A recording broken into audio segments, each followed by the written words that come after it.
Marcos capítulo 9, versículos del 1 al 10, vamos a leer y vamos a ver este tema, ¿verdad? De la transfiguración de Jesús, ¿verdad? De ese hermoso evento, ¿verdad? Que tuvieron el privilegio estos discípulos, fueron tres, Pedro, Jacobo y Juan, de presenciar eso delante del Señor Jesucristo. Vamos entonces, ahí lo tenemos, Marcos 9, del 1 al 10. Antifonalmente, uno yo, uno ustedes, y así vamos desarrollando la lectura de la palabra de Dios. Dice, también les dijo, de cierto os digo que hay algunos de los que están aquí que no gustarán la muerte hasta que hayan visto el reino de Dios venido con poder. 2. 6 días después Jesús tomó a Pedro y a Jacobo y a Juan, los llevó aparte solos a un monte alto y se transfiguró delante de ellos. Y sus vestidos se volvieron resplandecientes, muy blancos como la nieve, tanto que ningún lavador en la tierra los puede hacer tan blancos. Y les apareció Elías o Moisés, que hablaban con Jesús. Entonces Pedro dijo a Jesús, Maestro, bueno es para nosotros que estemos aquí y hagamos 3 enramadas, una para ti, otra para Moisés y otra para Elías. Porque no sabía lo que hablaba, pues estaba espantado. Entonces vino una nube que les hizo sombra, y desde la nube una voz que decía, este es mi Hijo amado, a él oíd.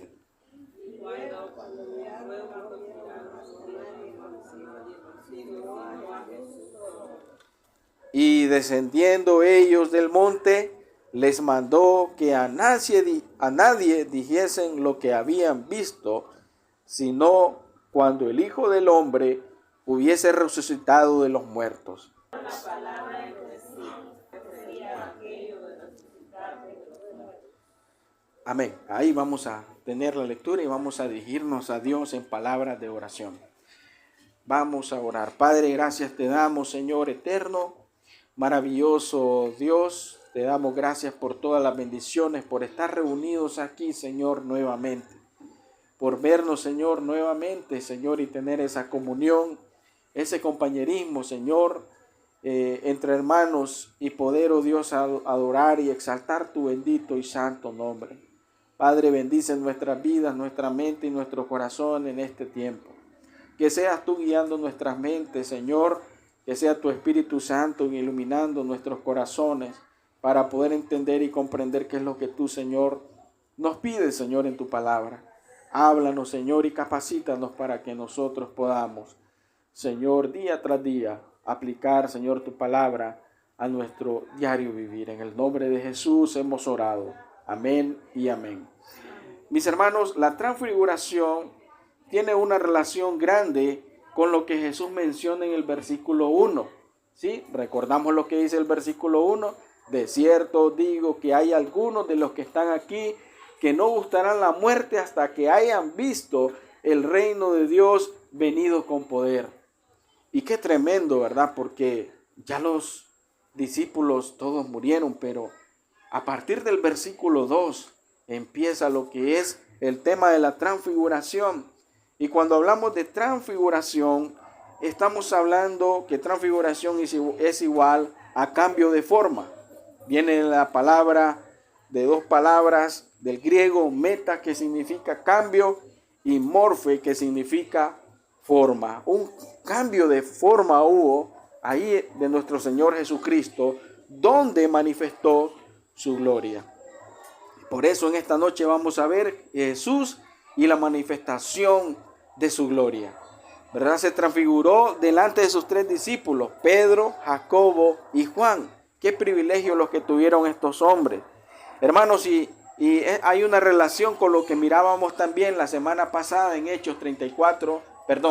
Marcos 8, del 34 al 38, donde mirábamos las condiciones del discipulado. Toma tu cruz, ven, sígueme, toma tu cruz y sígueme. ¿verdad? Habla de el costo del sufrimiento, el sacrificio que el cristiano debe hacer. Pero también dice, aunque tú vas a tener dificultades, tú vas a tener peligros en este mundo, como seguidor mío, dice Jesús, también Jesús da una muestra de esa gloria futura, hermanos, por la cual nosotros estamos esperando en nuestro Señor Jesucristo cuando venga con sus santos ángeles, hermanos, y tengamos ese privilegio, hermanos, de gozar todas aquellas bendiciones que Dios ha prometido en su palabra. ¿Cuántos de ustedes están, hermanos, gozosos, hermanos, de saber de que eso va a ser una realidad? Todos estamos, hermanos, gozosos. Deberíamos de todos estar gozosos, hermanos, de ese tremendo privilegio, hermanos, de un futuro glorioso con nuestro Señor Jesucristo. El propósito es, hermanos, que nosotros podamos entender que además de las demandas que Dios exige de nosotros y de los sufrimientos y rechazos que Él tuvo y que tendremos nosotros, debemos de tener en mente la esperanza de su gloria, su reino establecido por Él. Y eso será una realidad. Hoy hay muchos gobernantes en este mundo, pero ninguno de esos gobernantes es perfecto. Todos los gobernantes están ahí coludidos, en su mayoría con corrupción, porque son hombres imperfectos. Pero cuando el Mesías, cuando Cristo, cuando nuestro Señor Jesucristo establezca su reino, hermanos, será un reino perfecto. Qué bendito es el Señor. ¿Y qué debemos de hacer nosotros? Esperar en Él, en esa esperanza bienaventurada. Y un gran ejemplo de ello también, hermanos, que lo quiero mencionar antes de que vayamos ahí al texto bíblico, es Moisés. Moisés dice ahí en Hebreo 11, dice que él rehusó llamarse hijo de la hija del faraón, escogiendo ser maltratado con el pueblo que gozar los deleites temporales del pecado, teniendo el rechazo por causa de Cristo como una mayor riqueza que los tesoros de Egipto, porque tenía la mirada puesta, hermanos, en ese futuro glorioso, en esa recompensa futura, hermanos. Y así que Jesucristo le dio un adelanto ahí a sus discípulos y nos da un adelanto a nosotros, hermanos, para que nuestra fe pueda ser una fe no débil, sino que una fe que se va fortaleciendo, robusteciendo más en Él. Ven ahí dice el versículo 2, ahí, hermanos: 6 días después, Jesús tomó a Pedro, a Jacobo y a Juan y los llevó aparte, solos, a un monte alto, y se transfiguró delante de ellos. ¿Dónde los llevó? A un monte alto. Y mire usted que cuando habla de monte alto, Jesús manifiesta su gloria en un monte alto. Hay muchos antecedentes en la Escritura en el Antiguo Testamento, como por ejemplo, cuando Moisés estuvo en el monte, ¿en qué monte recibió la ley? Los 10 mandamientos, que una nube llegó y estuvo Moisés ahí 40 noches y 40 días. Él estuvo en la presencia del Señor. Ese monte se llamaba Sinaí.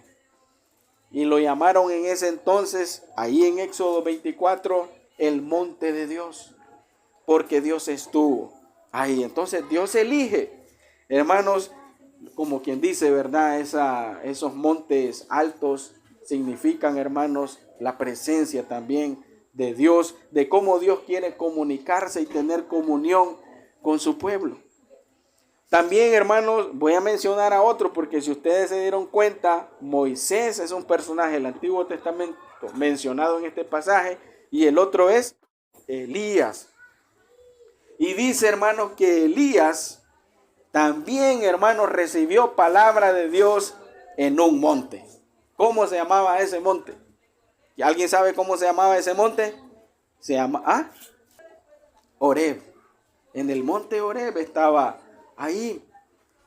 Había salido huyendo porque él había sido perseguido por predicar la palabra de Dios y querían matarlo. Pero él ahí recibió el consuelo y recibió el mensaje de Dios y le dijo, Elías, levántate de ahí. ¿verdad? Y dice que ahí tuvo esa comunión también y fue llamado también ahí en ese pasaje bíblico, ese monte de Dios.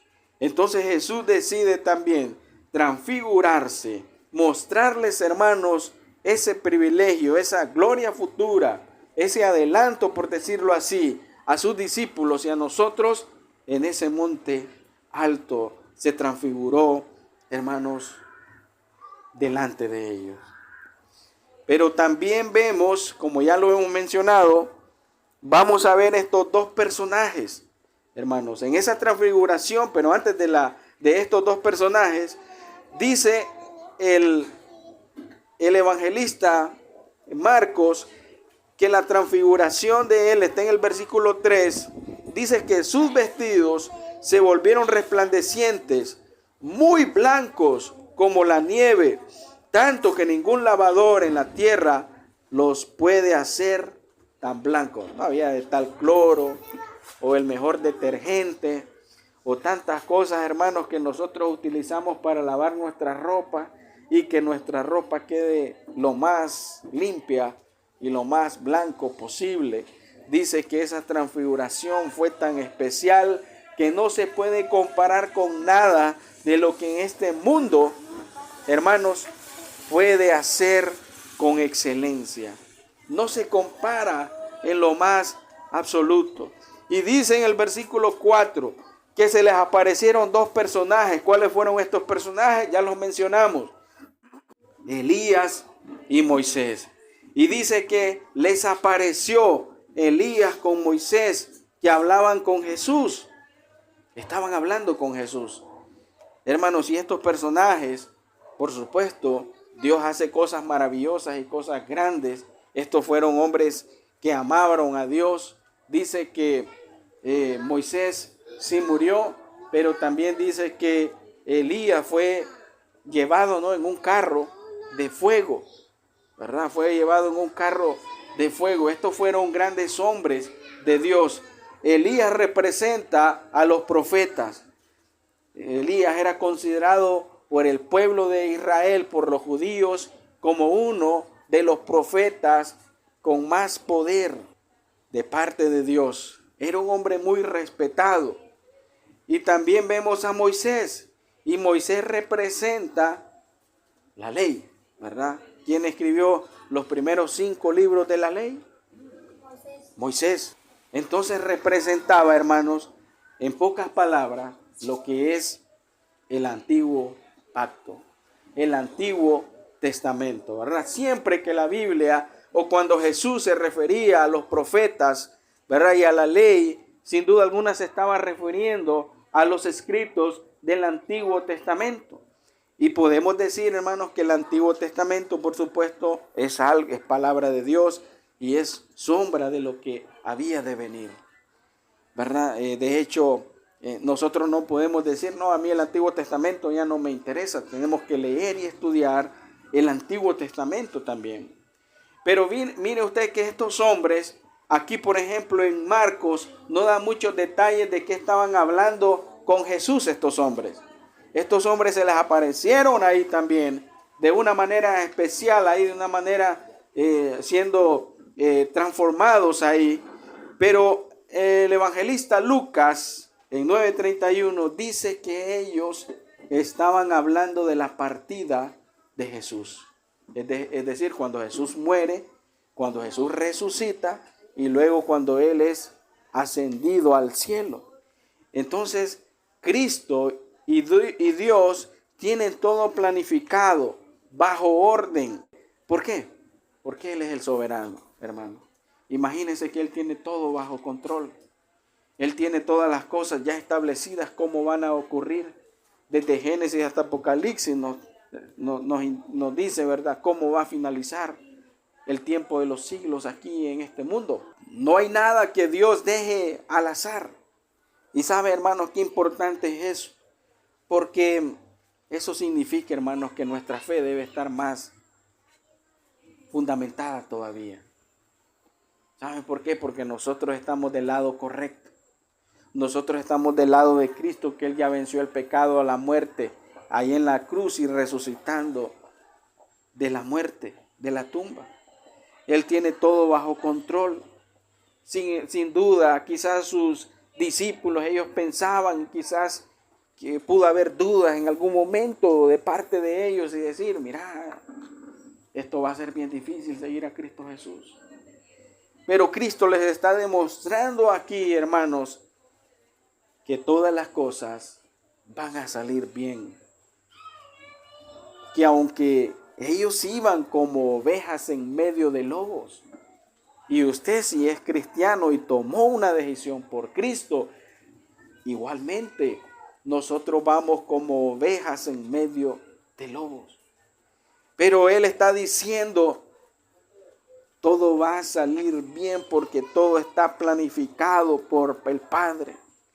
Y hay algo aquí también que quizás hubo un detalle, ¿no?, de estos tres discípulos que veían a los tres transfigurados, a Jesucristo, a Elías y a Moisés como iguales.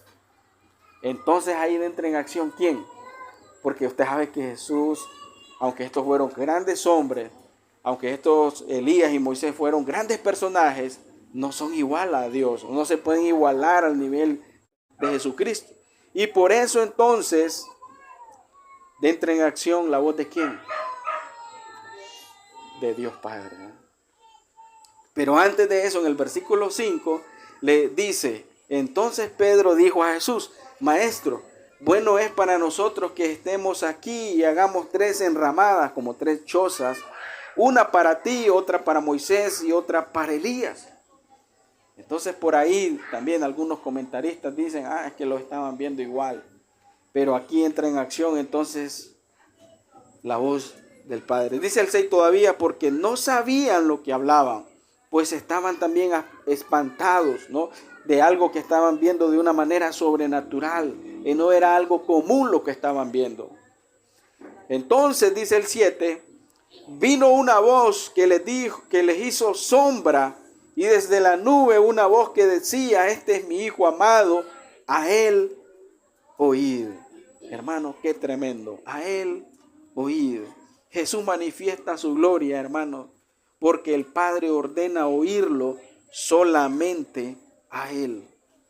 La voz del Padre indica que solamente debe de oírse a él, porque Moisés y tanto Elías, con lo que ellos enseñaron, con lo que vemos en el Antiguo Testamento, se dirigen a las personas a Jesús. Y él por eso dice, a él oíd. ¿De qué manera está oyendo usted a Dios? ¿Qué tal está su Biblia los días de la semana? Los lunes, los martes, los miércoles, los jueves, los viernes. ¿Está cerrada o está, hermano, usted en contacto permanente con el Señor? Comunicándose con el Señor, escuchando al Señor, oyendo al Señor. Y la orden aquí del Padre es a él oíd. Y el Padre también declara que deben de oírlo. ¿Saben por qué? Porque Él es el Hijo amado. Este es mi Hijo amado. A Él solamente oíd. Hermanos, y se manifestó, dice que en una nube. El versículo 7 dice una nube que les hizo sombra. Así como lo hizo con Moisés. Así como lo hizo muchas veces con su pueblo. Que eso representaba la presencia de Dios, que eso le llaman, ¿saben cómo le llaman eso? Le llaman el Shekinah, o la nube de gloria en el Antiguo Testamento. Cuando Moisés recibió la ley, ¿verdad? Eso ocurrió, y ocurrió en muchos otros libros del Antiguo Testamento, cuando Jehová llenó de su gloria el templo. Y entonces esto indica, hermanos, que Jesús es superior a Elías y a Moisés. Jesús es la persona central. De Jesús es lo que habla la Biblia. Cuando Jesús confrontó a los fariseos, les dijo, ustedes no saben que las escrituras dan testimonio de mí y no vienen a mí para que ustedes puedan alcanzar vida eterna. Hermanos, qué maravilloso es darnos cuenta que nuestro Señor Jesucristo es todopoderoso. Como estamos viendo, ¿no? Estamos estudiando los miércoles, hermanos, estamos viendo lo grande que es nuestro Señor Jesucristo, ¿verdad? Y dice que Él es la persona central. Este es mi Hijo amado, a Él oíd. Hermanos, y esto debe de llegar a nuestro corazón, porque ese Hijo amado del Padre es el que fue entregado. Dice que no escatimó a su propio Hijo para entregarlo en la cruz, para que Él estuviera en esa cruz con una muerte, hermanos, destinada a personas condenadas y malditas. Y Él lo entregó, hermanos, ahí porque Él manifestó su amor por nosotros.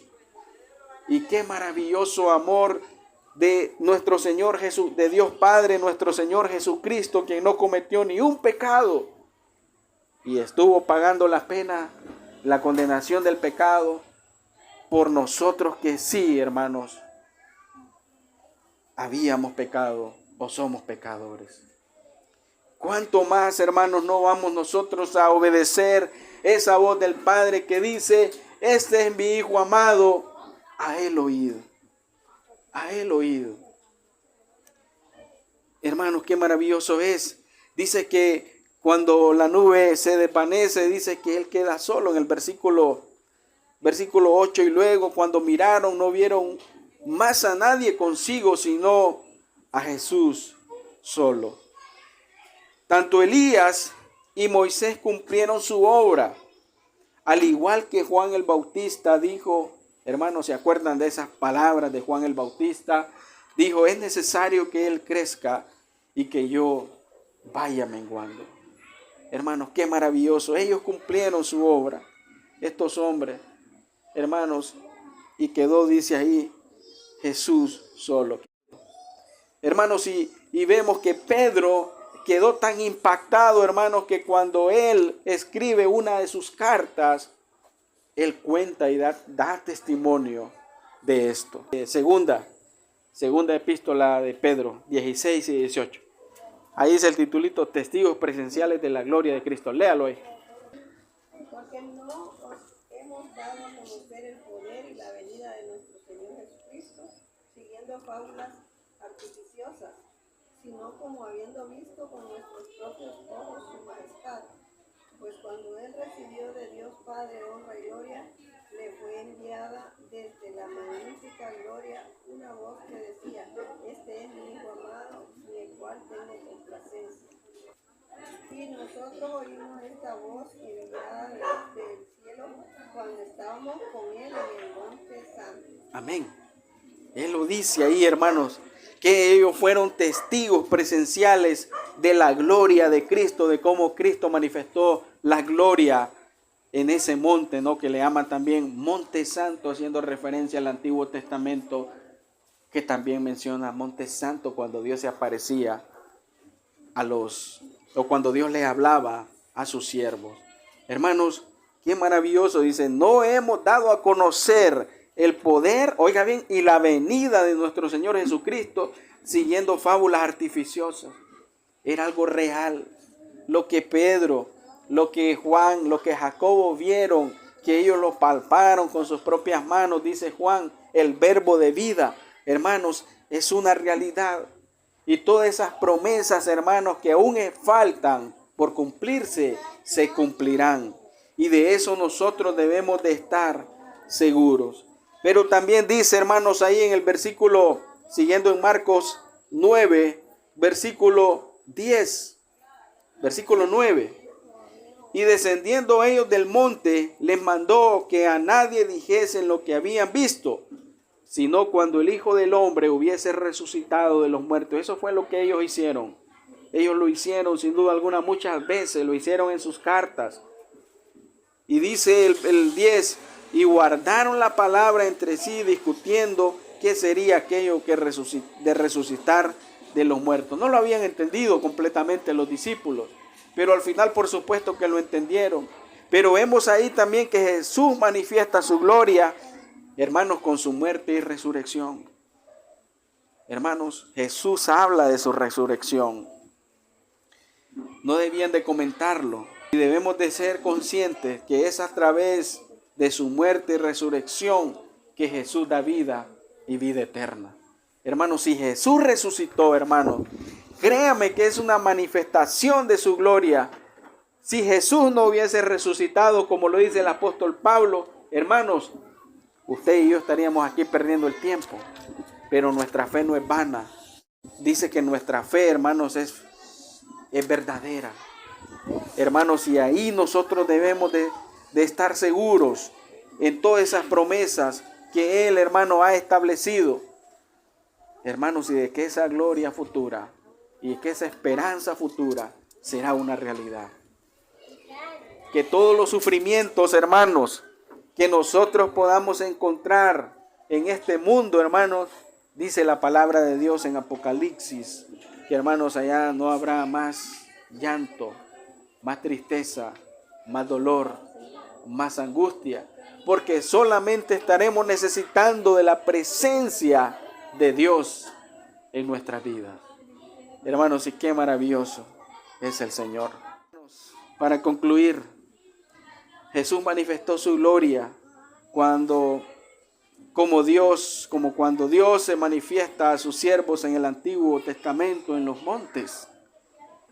Manifestó su gloria junto a grandes personajes del Antiguo Testamento, pero dejando claro que Él es superior, hermanos, a ellos, como lo dijo el Padre: este es mi Hijo amado, a Él oíd. Y también nos recordó que su muerte y resurrección mostró su poder y grandeza al vencer el pecado y la muerte. La pregunta es: ¿está usted viviendo para la gloria de Dios? ¿Está usted viendo la gloria de Dios en su vida? ¿Es consciente de ello, de la gloria de Dios?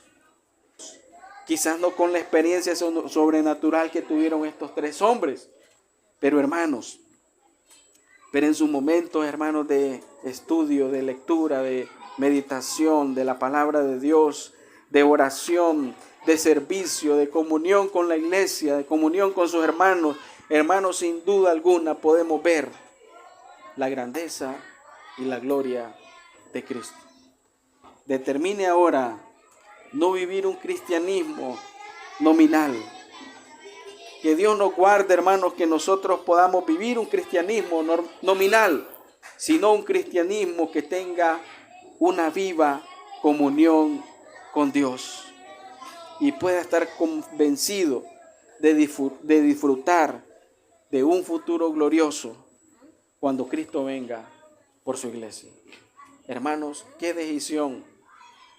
Muchachos, ¿qué decisión va a tomar usted el día de hoy? Quizás puede decir: no he estado leyendo la Biblia, pero voy a comprometerme a leer la Biblia.